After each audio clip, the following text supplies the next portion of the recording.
Dans un royaume lointain où le soleil semblait se coucher sous le poids de la tyrannie, vivait un poète nommé Élias.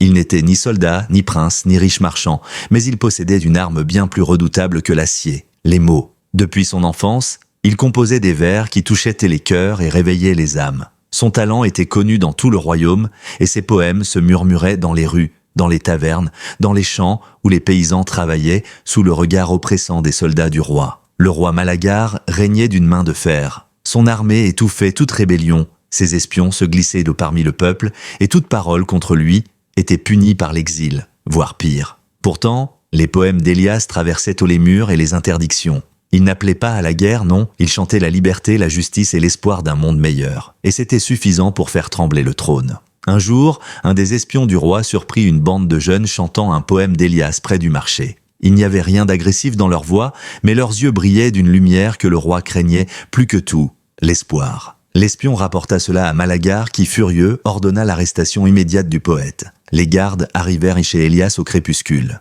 Il n'opposa aucune résistance. Il savait que ce jour viendrait. Enchaîné, il fut conduit au palais, où le roi l'attendait sur son trône d'or et d'ivoire, les doigts ornés de bagues, le regard froid. « Élias, dit le roi d'une voix lente et pesante, je t'ai entendu parler de liberté. Je t'ai laissé écrire, pensant que tes mots n'étaient que des brises sans importance. Mais aujourd'hui, je vois que tes poèmes sont des tempêtes. Pourquoi cherches-tu à renverser mon règne ?» Élias leva la tête et sourit doucement. « Je n'ai jamais appelé à la guerre, Majesté. Je ne porte ni épée ni bouclier. Je n'ai que mes mots, et mes mots ne font que réveiller ce que votre peuple ressent déjà. » Le roi serra les dents. « Justement, ton crime n'est pas de porter les armes, mais d'inspirer ceux qui le feront à ta place.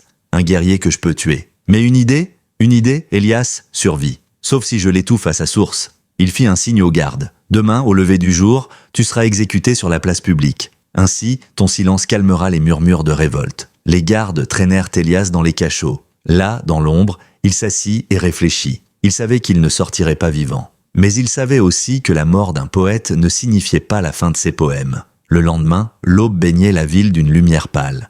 La place centrale était remplie de gens venus voir l'exécution. Certains étaient venus par curiosité, d'autres par peur. Mais il y avait aussi ceux qui connaissaient ses poèmes, ceux dont les cœurs battaient en plus fort à l'idée de ce qui allait se passer. Élias fut amené devant la foule. Le bourreau était prêt. Le silence tomba. Le roi, depuis son balcon, observa la scène d'un œil satisfait. Élias leva les yeux vers le peuple et parla une dernière fois. « Vous pouvez tuer l'homme, mais pas ses idées.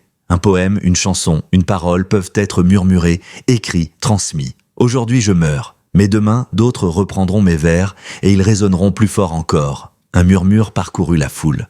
Certains baissèrent les yeux, d'autres serrèrent les poings. Le roi fronça les sourcils. Il avait voulu faire taire une voix, mais il venait peut-être de la rendre éternelle. Le bourreau leva son arme. Mais au moment où la sentence allait être exécutée, un cri s'éleva de la foule. « Liberté !» Puis un autre, et encore un autre. Le peuple, inspiré par les derniers mots d'Élias, ne pouvait plus être contenu. Le roi Malagar comprit, trop tard, qu'un poète valait 1000 soldats. Car ce jour-là, son royaume changea pour toujours.